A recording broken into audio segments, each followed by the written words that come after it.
tayari niweze kutoa hizi mambo hapa. Japokuwa nilikuwa na wakati mzuri sana ya kuongea na dada zetu ile wanaharakati, tunakuwa tunawaheshimu na tunawaamini, tumechangia mambo mingi na imekuleta faida kubwa. Jambo ya mwisho kabla sijaanza kuongea, kwa sababu naogopa sija katoa hii account katika leo iko hatari hiyo, so mjaribu kucheza na account ya kwangu ipate kubakia hivi. Jambo ya mwisho naomba kuhusia kitu muhimu sana ndugu zangu. Utukufu ni sifa ya Mwenyezi Mungu peke yake. Mimi peke zangu sistahili hiyo mambo ya utukufu na sifa ambayo mnanipa. Hii mambo wanastahili tuwafanyie ni wale watu ndugu zetu ambaye tayari aliuliwa kwa sababu tu ya kuileta taifa yetu ikuwe salama. Wale ndugu zetu ambayo wameuliwa kwa ajili ya taifa yetu tarehe 29 Oktoba 2025, wale ndizo watu ambayo wanahitaji hizi pongezi na sifa ambayo mnadhani mimi peke zangu nastahili. Mimi nakataa kwamba sistahili jambo. Tumtukuze Mungu sana. Sisi sote ni watu moja na sote ni wa Tanzania. Sote tuna mipango mmoja na sote tuna mchango umoja. Sote tuko na mchango mmoja juu ya hii mambo ambazo tunafanya. Kama mtakuwa ili watu nyote mnanisikia, ninaomba mkuwe mnaniambia kwamba tunakasikia hivyo okay, niweze kuendelea moja kwa moja. Sitaki kupoteza muda sana leo. Unasikika. Okay. Unasikika. Okay. Asante sana. Kwa maana hiyo ndugu zangu, kama ninavyokuwa nawaambia kila siku kwamba mimi sipendi kurejea zile mambo ambazo nimeshawasomesha, zile mambo ambazo nimeshasema, na kila siku nakuja na mpasuko ya moyo mpya. Kwa sababu tuhakikishe lengo letu kubwa sisi ni kuiparalyze serikali. Sasa kama mtakuwa mnakumbuka, nilipea masaa 44 benki ya BOT ikuwa inatoa taarifa. Sasa leo itabidi kuna mambo niyaweke wazi kwa sababu tu ijue dunia nini kinaendelea na Watanzania nyote mjue nini kinaendelea. Ndugu zangu, kila central bank ya dunia, kila benki kubwa yeyote ya nchi ina mifumo zake ya kufanyia kazi, na ina mifumo zake ya vipi kwa lugha nyepesi ina operate mambo zake. BOT wana mifumo mitatu muhimu sana, ambayo bila ya hizo mifumo hakutaweza kukuwepo na mshahara, hakutaweza kutumika benki zozote ikafanya kazi, hakutaweza wawekezaji yote kuweka pesa ama kutoa pesa ndani ya nchi.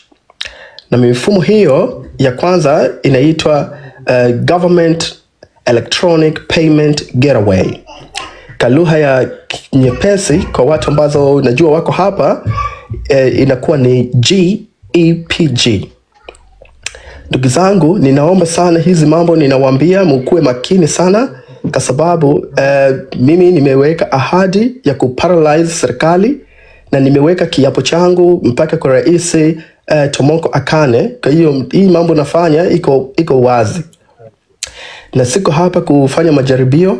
Ninawaambia kitu mjue kama nchi sasa hivi nini hasa inaendelea, na mkuwe na tahadhari peke zenu, mjue nini inaendelea. Sasa hiyo ndio mfumo ya kwanza, inaitwa Government Electronic Payment Gateway. Na mfumo ya pili inaitwa Tanzania Interbank Settlement System. Maana yake ni TISS. Peke zenu mtakwenda kusoma hizo vitu. Na mfumo ya tatu inaitwa TIPS. Kwa maana yake ni Tanzania Instant Payment System. Sasa ndugu yangu, kabla sijamwambia nini inaendelea, naomba kidogo kuwapa elimu hizi ni kitu gani na vipi zinafanya kazi na kwa nini na nini inaendelea sasa hivi kwa Benki Kuu ya Tanzania. Naanza hapo sasa. Hii Government Electronic Payment Gateway ambayo ni GEPG, maana ni nini hasa? Kwa Kiswahili ambayo najitahidi kuongea Kiswahili fasaha sana, huu ndio mfumo mkuu kabisa na muhimu sana kwa malipo ya serikali. Hii inaitwa GEPG. Tafadhali ndugu zangu, ile mtu ambaye yuko hapo na pen, naomba andika hizi mambo, ukajifunze peke zako, uende kasome kabla sijamaliza hii taarifa ya kwanza, na kwa sababu iko hatari leo wakaniban kwa muda mrefu sana kwa sababu wamejaribu hiyo kitu. Hii Government Electronic Payment Gateway ni mfumo mkuu na muhimu sana kwa malipo yote ya serikali. Maana yangu ni kama serikali inatumia hii GAPK kukusanyia mapato yote ya nchi nzima kupitia nambari zile za malipo ambayo kwa kitaalamu unaweza ukasikia kitu inaitwa control number kwa English. Kwa sababu tu hii live hapa wamekataza moja kwa moja kuongea English, sasa nakuwa najitahidi kutafsiri kwa uzuri sana, niogope nisije nikapigwa nyundo na katasama ya kushushwa hapa. Sasa inatumikaje? Okay.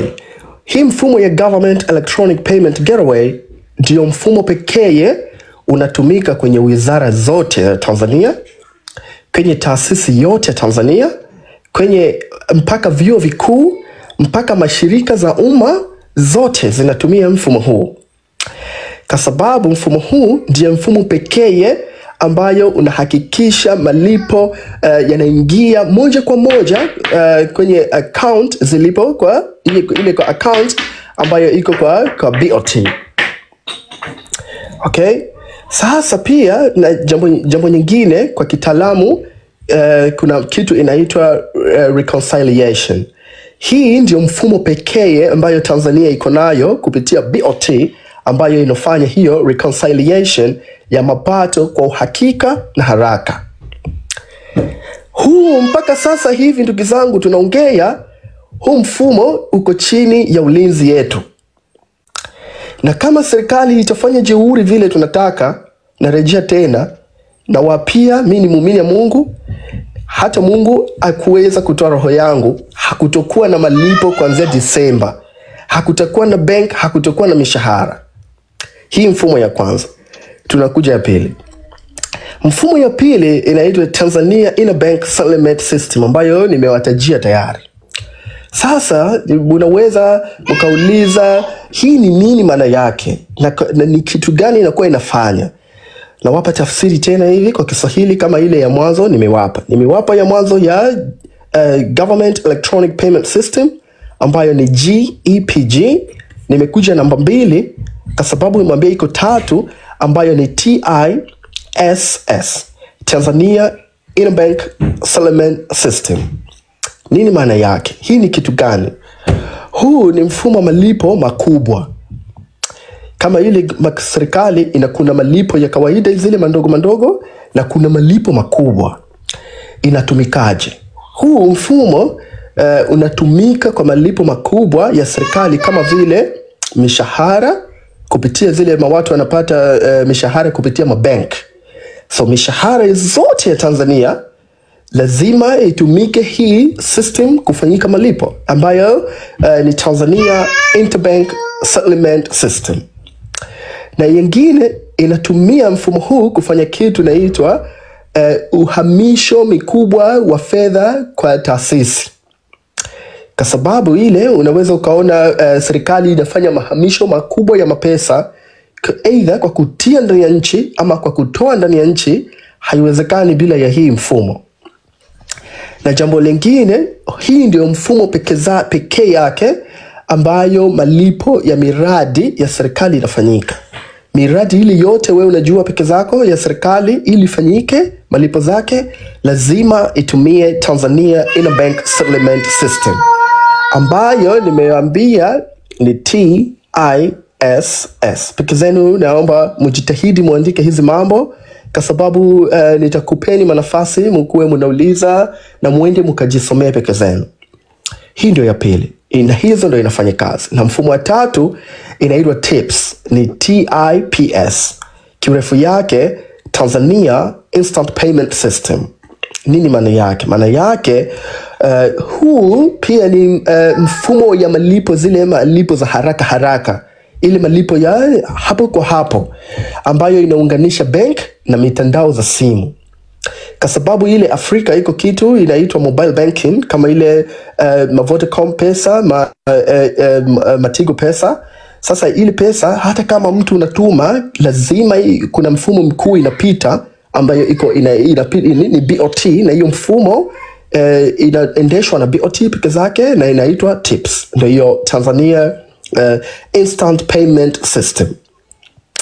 Sasa serikali pia muda mwingine inaweza kutumia hii pia TIPS pale wakati tu malipo yanahitajika kufanyika kwa mara moja, yani kwa maharaka kupitia njia za electronic.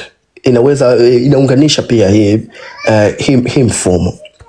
Sasa ndugu zangu, kabla nilihisi ipo na umuhimu sana kuwapea maelimu juu ya hizi mifumo ni nini na vipi inafanya kazi. Na kuombeni sana, ikiwa nimezungumza jambo ambayo haijafahamika kwa ufasaha sana, niko tayari kurejea.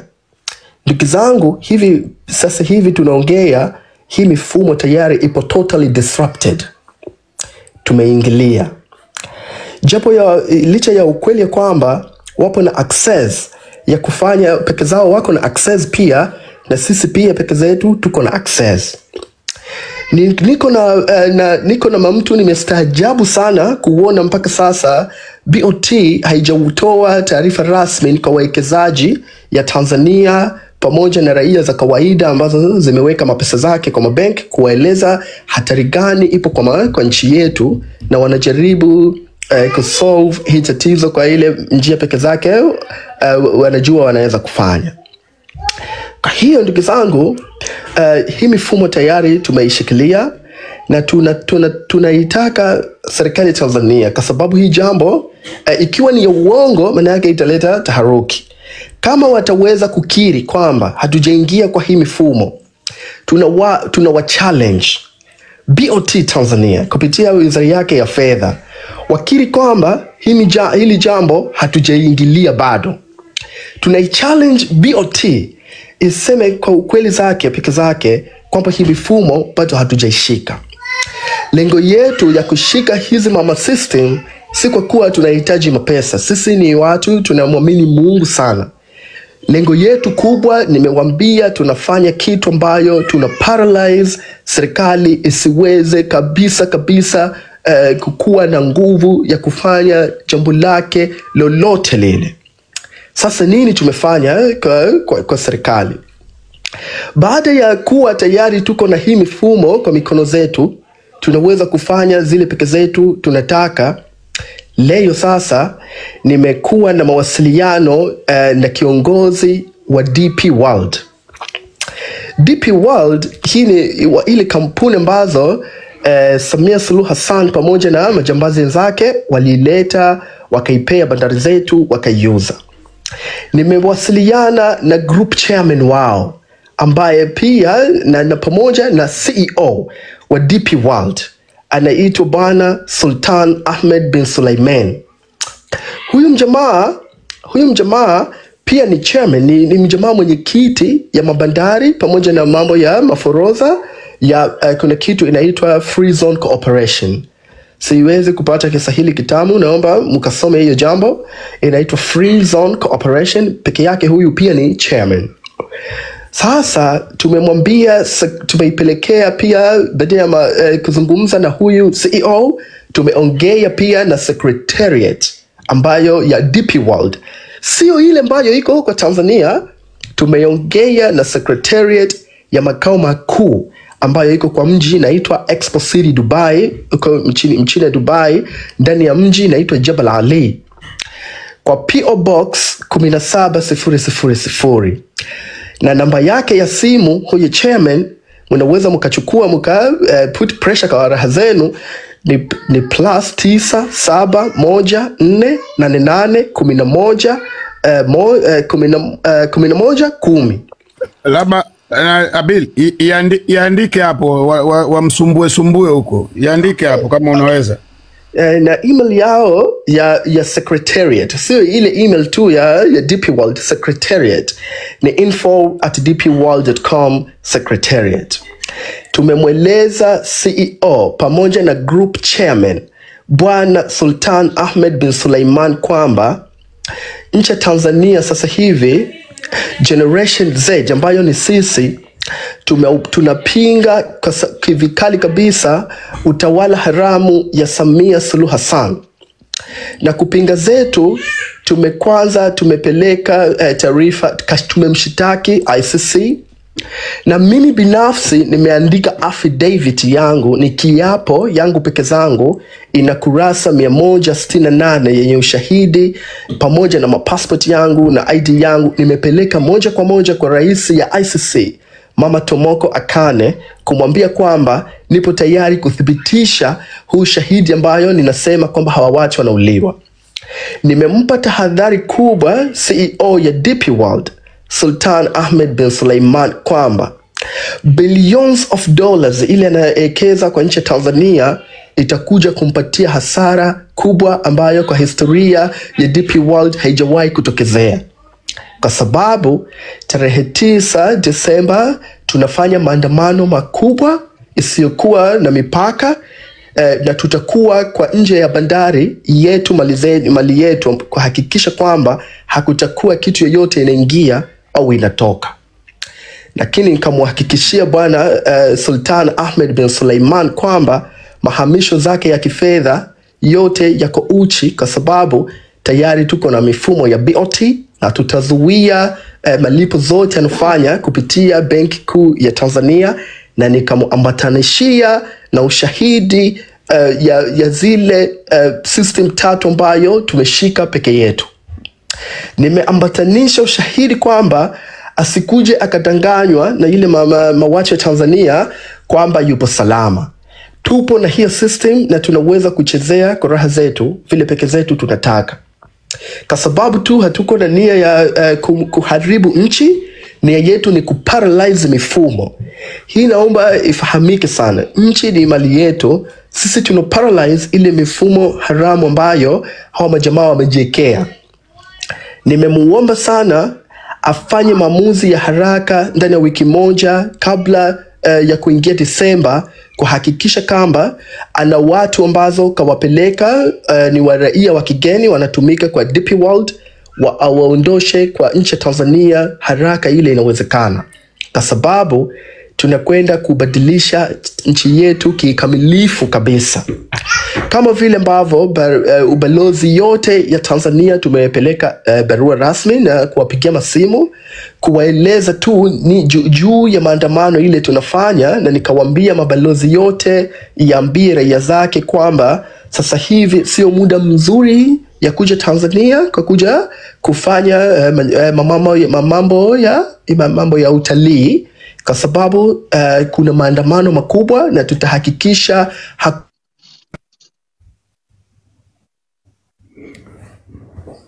makopa jamani, makopa na marozirozi. Mnakuwa mnaweka virozirozi huku kwa hosti, mnaweka usije wakalibutua lote. Mnapiga hivyo, mna mix. Mnaweka hivyo, mnaweka lakini mshambulie zaidi huyo.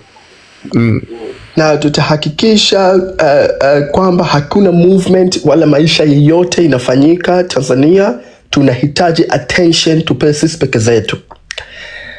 So baada ya kupeleka mabarua kwa Sultan Ahmed bin Suleiman ambaye yeye ndi CEO, nikampigia na simu ya kawaida peke yake kwa ofisi yake, kwa sababu tu kuhakikisha ile barua na tahadhari ya dharura imekuwa imemfika kwa deski yake, na kumpa muda mfupi sana ya kufanya maamuzi kwa faida yake, kwa sababu sisi sio mtu tuko na shida ya DP World. Sasa ndugu zangu, naomba msikilize hii kitu. kwa sababu vile tunataka kuhakikisha userious yetu juu ya kuparalyze hii mifumo.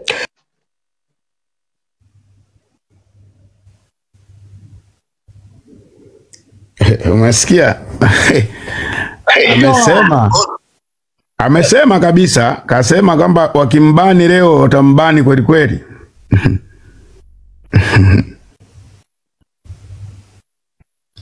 Na anawapeleka kweli kweli. Yaani nchi ya kijizi kweli kweli. Nyenye si mnasikia?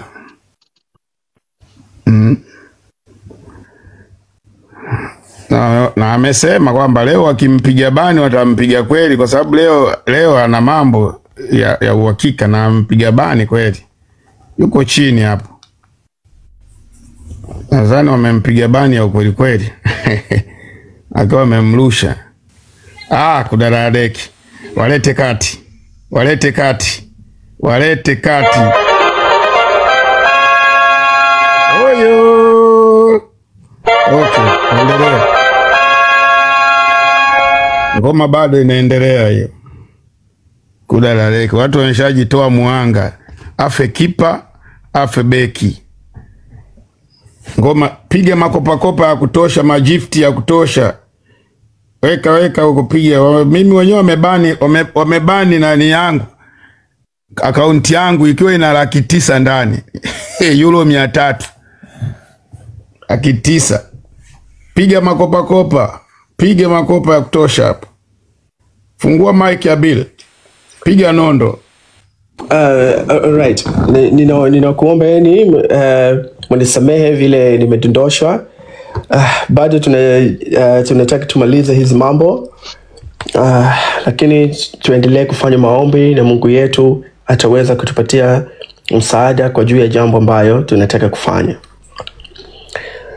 Sasa tukafanya masimu na CEO ya DP World kwa sababu tu kumpa tahadhari kubwa arudi nyuma na atulize kwa sasa, asikuwe anafanya hizo mashughuli, na nimeambatanisha na ushahidi ya mifumo ambayo tayari BOT tuko nazo, na nikaiomba secretariat yake kwamba iwasiliane na BOT haraka vile inaweza, wakuwe wanapewa ushahidi kwamba kweli mifumo ya kifedha ipo salama ama haipo salama. Na nikamwambia awaambatanishie na zile ushahidi ambayo mimi peke zangu nimewapa, na yeye awatumie, waambie kwamba nimepokea hizi taarifa na ni hatari kwa uwekezaji yetu. Lakini ndugu zangu, si kama tu peke yake nimefikia kuongea leo na DP World. Hapana. Sijaongea bado, sijamalizia peke yangu kumalizana na DP World. Nimegundua kwamba kuna uwekezaji inafanywa na kampuni inaitwa Equinor ya Kinorway. Ina mpango ya kuwekeza dola bilioni 42. Hii naomba pia peke zenu mkasome, mkajifunza hizi mambo, muweze kuthibitisha vile kwa raha zenu. Hii kampuni kazi yake ina deal na mambo ya energy and gas. Peke zao tayari nimewapelekea barua hiyo pamoja na simu hiyo kuambia kwamba mifumo ya kifedha ya kimalipo ya Benki Kuu ya Tanzania iko under attack, imeshambuliwa na si salama kwa sasa kufanya mahamisho ya kifedha yeyote kwa ndani ya nchi, na nikawapea ile ushahidi. Hii kampuni ninaomba mkasome, kama vile nimewambia, inaitwa Equinor, ni EQUINOR. Na pia baada ya DP World na hao kampuni nyingine ambazo nimekuwa na mawatumia email, na nimeweka appointment ya kuwapigia simu in 2 hours kutoka hivi sasa kwa sababu ya muda. Inaitwa Barrick Gold pamoja na Acacia Mining. Kwa sababu Barrick Gold, hii kampuni ni kampuni ya Canada ambayo mwanzo jina yake kwa mwanzo ilikuwa inajulikana kama Acacia Mining. Shaona, lakini ni kitu kimoja. Na hii kampuni imekeza kama watu ambayo wako maeneo ya Mara, na bila halu huko wanaweza wakajua nini nasema, kwa sababu ni kampuni ambayo imewekeza huko. Na pia imeripotiwa bongo hiyo, kuna kampuni ambayo kuna kitu inaitwa mining technology, inaweka taarifa za uhakika juu za makampuni yote ile ambayo inafanya uwekezaji ya madini. Wamethibitisha kwamba hawa Barrick ambayo ni Acacia wamewekeza dola ya Kimarekani milioni 300. Na hizi mambo za mapesa zote naomba kuwarejesha nyuma kwamba inapitia kwa ile mifumo ambayo tayari tuko na access ya kuishika vile peke zetu tunataka. Hii mifumo imekuwa wake zetu sasa. Tunaweza kuifanya zile peke zetu tunataka. Tayari hivi tunaongea, tumewafanyia emails pamoja na kuambatanisha maushahidi kwamba mifumo ya fedha ya Benki Kuu ya Tanzania haiko salama tena. Itakuwataka warudi nyuma kwa sababu ya maandamano, lakini kama haitoshi, kila kampuni ambayo tumewafanyia masimu na emails, nimewaambia kwa nini hasa tunaandamana, kwa kuambatanisha picha pamoja na video 917 picha ambazo tumezipitisha kwa metadata. Inaonyesha ukweli yake kabisa kama hii picha ya mauaji haijakuwa editing wala haijakuwa ya uongo, inaonyesha kwa tarehe. Na hii system ya metadata ni system ambayo ni international legal standard, inatumika, ina sifa za kutumika kuthibitisha kwa standards za kimataifa. Lakini kwa sababu tuko na mauchungu na maumivu ya moyo, tunataka kuona tuna paralyze kila eneo. Pia tumeongea na kampuni inaitwa Olam Group. Najua inaweza kusikuwa unafahamu hii kampuni gani. Olam Group hii ni kampuni ya kilimo ambayo asili yake na makao zake ni Singapore. Inahusiana na mambo ya kitu inaitwa agribusiness, yani ile kilimo ya biashara. Pia tumewapelekea kwa sababu kwenye mifumo tumeiona mapesa ambayo wanapitisha kwa nia tamu tu kwa BOT. Kwa hiyo tumewataka na wao kwa sasa wawache kabisa kufanya hizo mambo kwa sababu hawako salama, na wakikuwa hawataki hasara na aibu, basi waache kabisa kudeal na mifumo ya Kitanzania. Lakini ndugu yangu, naomba kuambia kwamba tumepeleka emails hiyo yenye ushahidi kwamba mifumo ya kifedha ya BOT haiko salama kwa kitu inaitwa IHG, maana yake International Hotels Group, kwa Marriott, Hilton, Radisson na hizi majamaa nyingine ambayo iko kwa hii kitu inaitwa International Hotel Groups, kwa sababu hawa ni wateja zao wakubwa. BOT inopitisha hizi mambo za mapesa.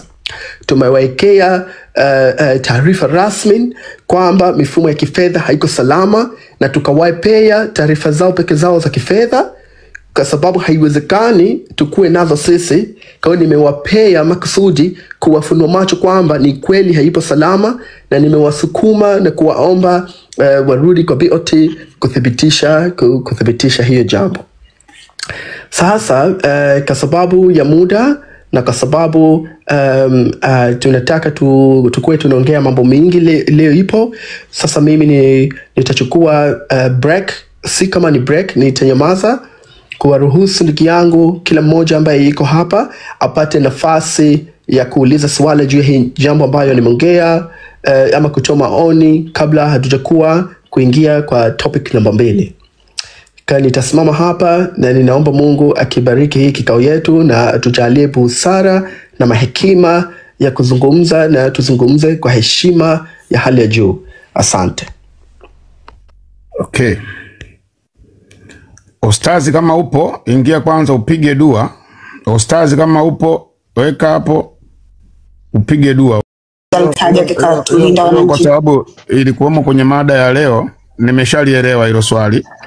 Atatambaa nalo kwa sababu nilikuwa nimeliandika. Hata mimi leo nilitoa, nadhani wakati naongea kama ulikuwepo, nimegusia kitu kama hicho. Okay, lakini litajibiwa. Swali la pili,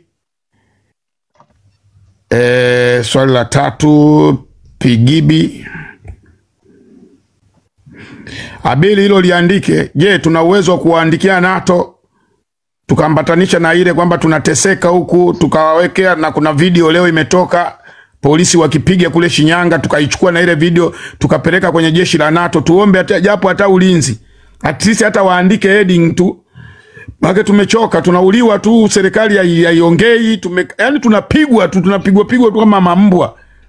Huyo anaona hajawa tayari. Abili, wakati huu tunamsubiri, labda ukute unajibu tu hayo mawili wakati na tayarisha mwingine.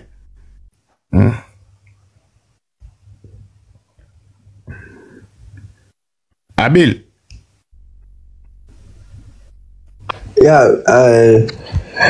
Niko hapa.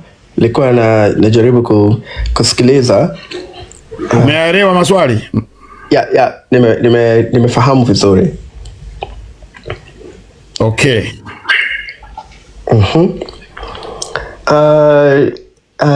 Kuna maswali nilikuwa nimeona. Ya kwanza inauliza ikiwa iko uwezekano ya kuzuia hii mwezi kwa kuharibu hii mifumo, na ya pili ni kuhusu kupata jeshi kutuletea kupata jeshi kutufanyia mambo ya maulinzi kwa nchi yetu.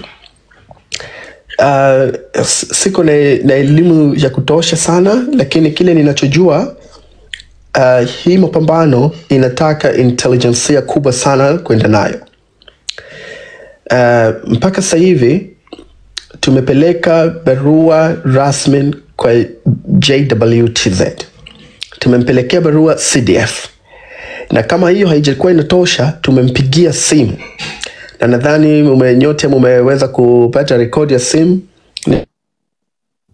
Nyote mumeweza kupata rekodi ya simu, na kama haijakuwa mjaipata, tunaweza kusema hapo ukaplay, ama tukaona watu nyingine akapata kusikia vipi inafanya. Kuhusu NATO kwa ufupi tu, kikawaida NATO haiwezi kukuja kwa nchi yetu kijeshi, kwa sababu ni nchi ambayo iko na jeshi na iko na mamlaka kikawaida. So NATO kama NATO, hata kama tutakuwa tunawaambia hawawezi kimamlaka kabisa, hawawezi kuleta jeshi ndani ya nchi ambayo iko huru. Alafu pia NATO inapeleka jeshi yake kwa kuna kitu inaitwa Alliance of Members Countries. Yani maana yake NATO inaweza ikapeleka jeshi yake kwa zile nchi ambayo imejiunga kwa NATO. Kwa mfano, ikikuwa kuna nchi 5 inaitwa XYZ, hii yote ni wajumbe ya NATO. So kwa hizi nchi ndo NATO inaweza ikapeleka jeshi yake. Sisi watu ya Tanzania hasio member, sio wajumbe ya NATO. Kwa hiyo kupeleka barua ya kawaida alafu tukakuwa tunatarajia majeshi ije, hiyo jambo haiwezekani. Lakini leo tupo na email juu ya zile emails tuliyopeleka kwa sababu ya maandamano. Wametujibu kwamba juu ya ile usimamizi tunaomba tupatie, kuna shirika imetujibu kwamba wapo tayari tunakwenda kuandamana kwa ofisi yao, kwa sababu anasema baada ya kupata ile barua wakakuwa wanawasiliana na mamlaka ya Tanzania juu ya kuwapatia ulinzi, na mamlaka ya Tanzania ikasema kwamba hapa hakuna shida, watakuwa na ulinzi peke zao. Sasa UN imenambia hivi kwamba tuwatajie siku gani hasa ya maandamano, tutoke tuende kwa ofisi yao nje Dar es Salaam. Peke zao watakuwepo, watatuhoji nini tunaandamana, nini tunataka dunia isikie, kwa sababu hawataruhusiwa kuja kucover kucover habari, kama kuitangazia habari, kuja kutufuata kwa mitaa, kuja kututangazia ile habari. Kwa hiyo kabla sijafika kwa hii point ya pili, ninaomba kikao ya leo tutaje tarehe rasmi na muda rasmi. Tutawajibu hawa wajamaa wa UN kwamba tarehe fulani baada ya maandamano yetu tunaenda kwa ofisi zao. na watu tukifika pale hatuondoki na hakuna polisi hata moja. Naomba kuhakikishia ndugu yangu kwamba hii maandamano ambayo tumepanga, hakuna mamlaka ambaye itaweza kuweka kwa mkono yake kwa mtu ambaye anaandamana, kwa sababu tu ya hizi matayarisho za kimataifa ambayo tumezifanya.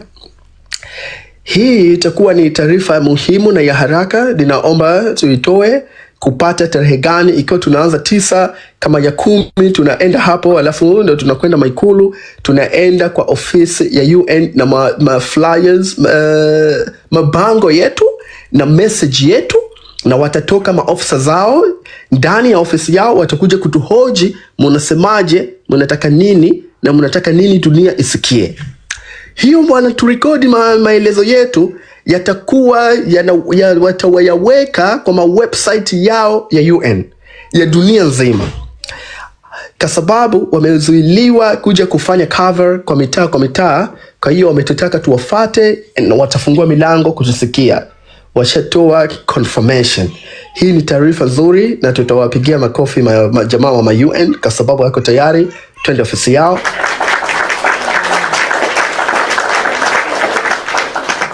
Sasa kile mimi nafanya, nitakuwapeni address na namba ya simu. Tukitoka moja kwa moja, tukue watu wengi, tunaanzia hapo. Tutaandamana hapo, tutaimba hapo. Watatoka maofisa halali wanafanya kazi hapo kuhoji kwamba okay, mmekuja kwa ofisi yetu, nini mnasema. Watu wa frontline watasema, na kwa vile atakuwa na rekodi, watu wengine watakuwa na mabango zao bila ya kusema hii imebeba ile message. Ndugu yangu, kabla ya siku 5 ya maandamano, tumesema kwamba tutatoa seminar kubwa sana juu ya hii maandamano ya kuparalyze serikali, vipi tutai-operate nchi nzima. Hiyo seminar itakuwa ni seminar nzito sana kwa mtu kama Bwana Mafwele kuifikiria jinsi gani anaweza kuiharibu. Sitaki kuamini kama atakuwa na uwezo mkubwa sana wa kuweza kujua hiyo mashambulizi atapambana nayo vipi. Sitaki kuamini kama ako na nguvu hiyo ya kiakili. Tunaenda ofisa UN mapema sana na watatusubiria pale. Tukifika kwa kuimba na watu nyingine, tutakuwa tunalia pale kwa nje, na tutaomba wawe peke zao wanatusikiliza nini ambayo tunasema. Lakini kabla sijakuwa naendelea, kwa sababu sitaki kuja kushushwa, kwa mujibu ya takwimu ya dunia, Tanzania tuko na watu 1.7 mpaka 2 ambayo iko na HIV. Ninaomba kutoa wito yangu kwa ndugu zetu, wapenzi yetu tunazowapenda ambayo yanaumwa na HIV. Waje kwa maandamano ya amani yasiokuwa na kikomo, hasa hii siku ambayo tayari tumefunguliwa milango na UN, kwa sababu kuna kitu inaitwa UNAIDS. Hii UNAIDS ni tawi ambayo iko kwa UN, na hawa majamaa wa UNAIDS ndo majamaa ambayo wana support ndugu zetu na familia zetu waweze kupata hii madawa na waweze kuishi maisha ya furaha. Na wahakikishia ndugu yangu kwamba ulikuwa mko na HIV, mkitaka kuruhusu Samia Suluhu Hassan aendelee kubakia kwa power, kuna hatari tukaharibu mambo nyingi sana na sote tukaja tukateseka, na hatutaki hiyo jambo itokee.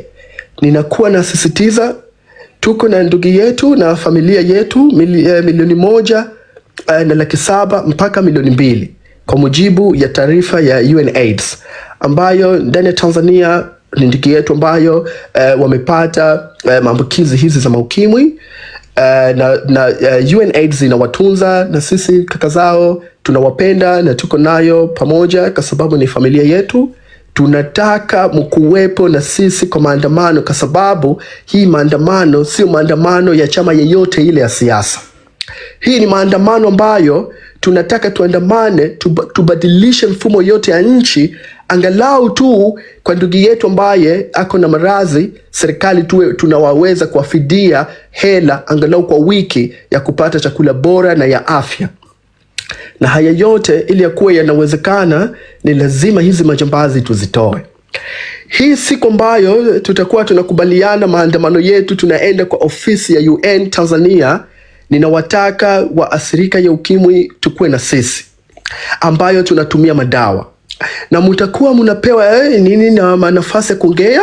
Mkuwe munasema hofu yenu kwamba hii CCM na huyu mumama hajachaguliwa kwa mujibu wa sheria na raia wengi na wapinga. Sisi kama waathirika tuna hofu ya machafuko ambayo ikiwa ikitokezea hiyo tutashindwa kutunzwa afya yetu. Kwa hiyo tunataka Umoja wa Mataifa ingilie kati kumsukuma huyu mumama aachie government ili kwa sababu tu nchi yetu ikiwe na amani. Lakini pia kwa mujibu ya takwimu ya UNAIDS tupo na watu ambayo milioni 2,928,000 kwa nchi yetu ya Tanzania, ambayo iko na maradhi inaitwa diabetes, kama nadhani kisukari, kutoka age ya miaka 20 mpaka age ya miaka 79. Ninaomba ndugu yangu kwamba wewe peke zako unajua uko na Mwenyezi Mungu amekupa mtihani ya kupata diabetes, sukari, uje kwa maandamano haya, kwa sababu maandamano haya ya amani yasikuwa na kikomo ni maandamano pekee ambayo tutaweza kukuhakikishia usalama yako ya kupewa matiba bora na maisha bora na matibabu bora ile ambayo wewe peke zako unastahili kupewa. Lakini kama peke zake hiyo haitoshi, kwa mujibu ya UNAIDS tuko na wagonjwa kwa nchi yetu Tanzania 44,931 ambayo imesajiliwa ipo na cancer. Ninaomba wagonjwa zetu ya cancer mkuwepo na sisi siku ya maandamano, kwa sababu hii maandamano itakuwa ya aina ambayo serikali ya Tanzania na Afrika Mashariki yake kwa ujumla haijawahi kushuhudia. Kama bado haitoshi, tuko na wagonjwa zetu 100,000 kwa mujibu ya UNAIDS, UN wako na TB. Tunaomba ndugu zetu ukuwe na sisi, hata kama mnaweza kuja na madawa zenu na ventilation, kile kitu yoyote inaweza kuja nayo. Hatutaondoka kwa ofisi ya UN mpaka pale tu tuone habari yetu wanatuhoji, na wamenihakikishia ile kwamba wakiwa wanatuhoji watachukua maelezo yetu, wataweka kwa dunia ione, na wataifikisha kwa serikali ya Tanzania kwamba raia zako imekuja kwa ofisi yetu kuandamana na wametupa ujumbe hii. Lakini ndugu yangu, naomba kuambia wazazi ambayo ni mama zetu na madada yetu na mababa zetu, hii maandamano ni muhimu sana kwa ajili ya kubadilisha nchi yetu, kwa sababu kati ya milioni 3.6 mpaka milioni 3.8 ya mandugu zetu na wapendwa yetu wanapata kitu inaitwa malaria Tanzania. Malaria ambayo inawafanya wanashinda kusoma na inawatia hasara mafamilia. Wanatoa support ya matibabu ni UN. Twende hapa tukakae, mkaonesha hofu yenu na kutokuwa na imani na Samia Suluhu Hassan, na kuisukuma dunia imwambie kwamba unatakiwa ukuwe unaachia mamlaka, si kwa sababu tu ya watu wa kawaida, lakini hata wagonjwa zimekuja hapa, wagonjwa ambazo sisi UN tunalipia matibabu zao. Wamekuja kulia hapa kwa maandamano ya pamoja kabisa, wanataka hawakuwa na hawapo na imani na wewe, kwa sababu haujashinda kikatiba, na matakwa yao ni kwamba wanakutaka wewe pamoja na IGP Kamala Swambura, CDF Jacob John Mukunda pamoja na DGIS mkurugenzi wa usalama taifa, muachie mamlaka kwa haraka vile inawezekana, si kwa sababu tu ya usalama ya raia wa kawaida, hata hizi wagonjwa ambayo tunawalipa matibabu yao sisi watu ya UN. Kwa kushitua sasa jinsi ambayo hii mambo tunaenda kwa vuruga,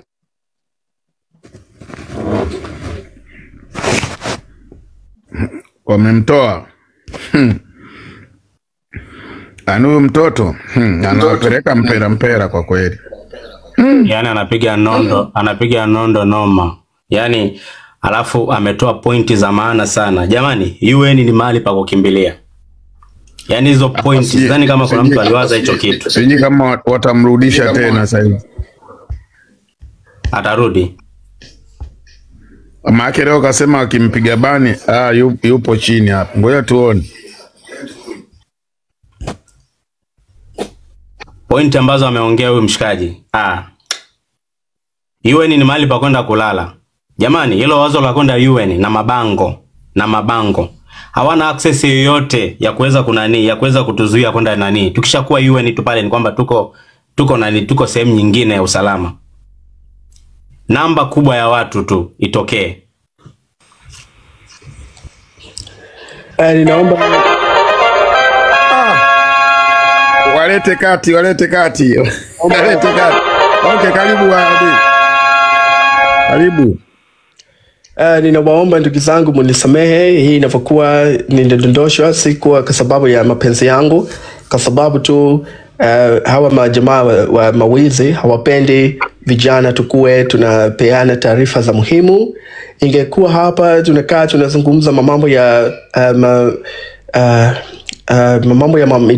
mambo ya mipira na mambo ya muziki, tungekuwa na uhuru ya kuongea. Kwa sababu tunaongea nini tunataka kufanya kuiparalyze hii serikali, hawawezi kukuwa na amani. Na najua kwamba kwa siku ya mwanzo tulitoa azimio letu la kuparalyze serikali, hawajakuwa na uwezo ya kutufahamu kikamilifu hasa ni nini ilikuwa tumemaanisha. Lakini hii ndio tunamaanisha. Ndugu yangu, ninakuombeni sana tusije tukakubali kuwasaliti ndugu yetu ambayo walikufa, iliuliwa mwanzo kwa sababu ya kuandamana kwa nchi yetu. Na njia ambayo tunaweza ambayo tusiwasaliti ni kwa kukubaliana kwa pamoja kwenda kufanya maandamano yetu makubwa kwa ofisi ya UN. Maofisa wa Umoja Mataifa yamenithibitisha kwamba tukikuwa kwa compound ya eneo yao ya ofisi, hakuna mamlaka ya komandani ya nchi itaweza kufanya kitu nyingine. Watakuwa maafisa hao, watatufungua mamilango, watatoka nje kutusikiliza kwa nini tumekwenda kuandamana UN. Ndugu yangu, naomba kuwafundisha hii mambo hizi na wapa. Hii maandamano ya safari hii, hakuna kiongozi iko na akili ya kuyafikiria. Wanataka kuona tukifanya maandamano, kuingia kwa mabarabara, kuingia kwa vituo ya mabasi. Sisi hizo mambo za watu ya zama za mawe hatutaki kufanya. Si lengo yetu kubwa ni kuparalyze serikali. Nitatoa address rasmi kabisa ya ofisi UN pamoja na namba ya simu. Nitampigia wakati nyinyi mnakwenda kuambia sasa baada ya muda fulani tunafika hapo, na milango itakuwa wazi na peke zao wamenihakikishia ile watakuwa nje wanasubiria sisi tufike. Na sikuwa kwamba nimethibitishiwa tu na UN ya Tanzania. Mazungumzo haya nimefanya na UN yenyewe ya Amerika, na inawapush UN ya Tanzania kwamba wakija raia kwa amani bila ya masilaha kuja kukimbilia UN, tafadhali tunaomba muwasikilize nini anasema na mutupe ujumbe yao kiukamilifu, hasa juu ya nini wanasema na nini anataka na nini hofu yao. Ndugu yangu, hatukuwa na muda tena ya kupoteza. Tuko na watu, ndugu zetu imekufa. Kama mtu anaweza kuandika majina ya watu hata 100 ambayo imeuliwa, tukenda kwa maandamano ya UN, tunawaachia na hazo mabarua. Si kwamba tutakwenda kufanya maneno matupu. Peke yangu nitakuandikieni kurasa isiyopungua 300 yenye ripoti kamili ya kilio chetu. Baada ya mazungumzo ile mnaongea na maofisa ya UN, mnaomba muprint the document, muwakabidhi kwa mkono yao waipokee, na wamenihakikishia hiyo mambo wataipokea. Itakuwa page 300. Tutaongea mastori ya watu ilikuwa imetekwa. Tutamtaja Bwana Mafwele kwa mauaji alijaribia kufanya Tanzania na maushahidi zote ile kafanya. Tutaambatanisha hizi majamaa ambayo tunataka kwa haraka ikuwe inafanyiwa uchunguzi kwa ajili ya kushtakiwa kwa kufanyia uhalifu dhidi ya binadamu, ambayo peke zangu mimi niko na affidavit nimeipeleka tayari kwa rais ya ICC. Ndugu yangu, na waomba sana, Kwa sababu tu hamjakuwa na mawazo ya kuandamana kwenda UN, msije mkaona hii wazo ni ndogo. Hii ni jambo kubwa sana, na nakuombeni, siwezi kuwafanya mkuu lazimisha, lakini nakuombeni munisikilize nini nawaambia. Si kwa sababu ninataka kukua juu, kwa sababu ninaomba sana na niko na imani ya hii jambo. Kama itakuwa hivi tunafanya, tutaparalyze serikali kwa muda mdogo sana. Naomba kuhakikishia kwamba siku maandamano yetu tukienda kulala ofisi ya UN kwa masaa 24 bila kuondoka pale, chombo cha habari cha RT, CNN World, BBC World live itaonesha nini naendelea kwa ofisi ya UN ya Tanzania.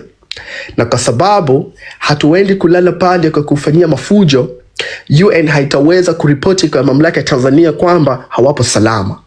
Tunakwenda pale kulia kilio yetu na kutaka kumfrustrate Samia Suluhu Hassan na kumtraumatize kama vile yeye peke zake amewatraumatize familia, kuwaulia ndugu zetu tunawapenda na kuwatoa.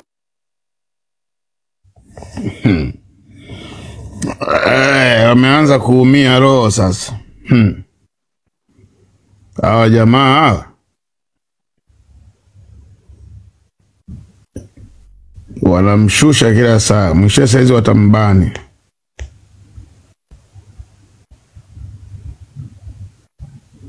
Matana wapiga nyundo kweli kweli. Tuombeni Mungu huko. Ngoja nimpandishe tena. Tuombe Mungu apande. Kapotea.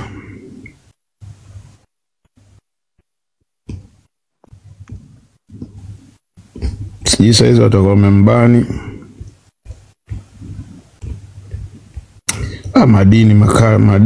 Madini matupu hapa. Asa Sama, kuna watu wamezungumza habari huko Instagram.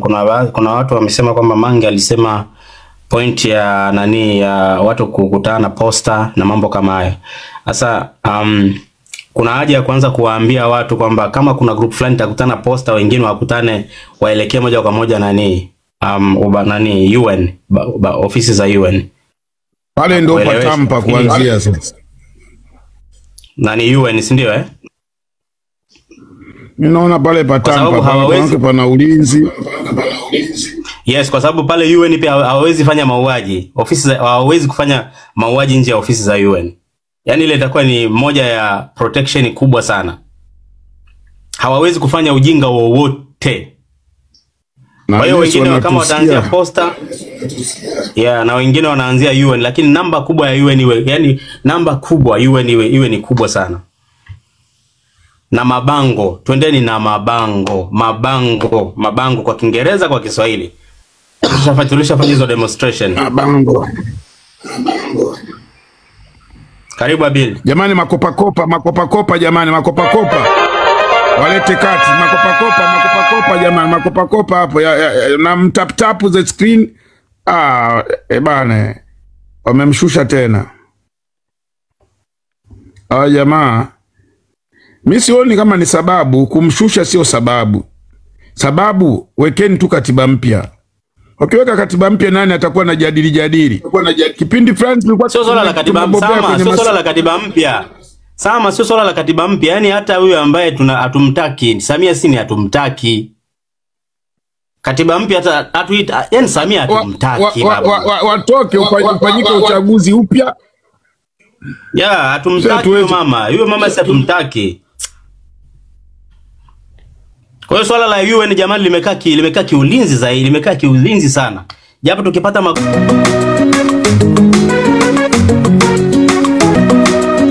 Constable Kenya.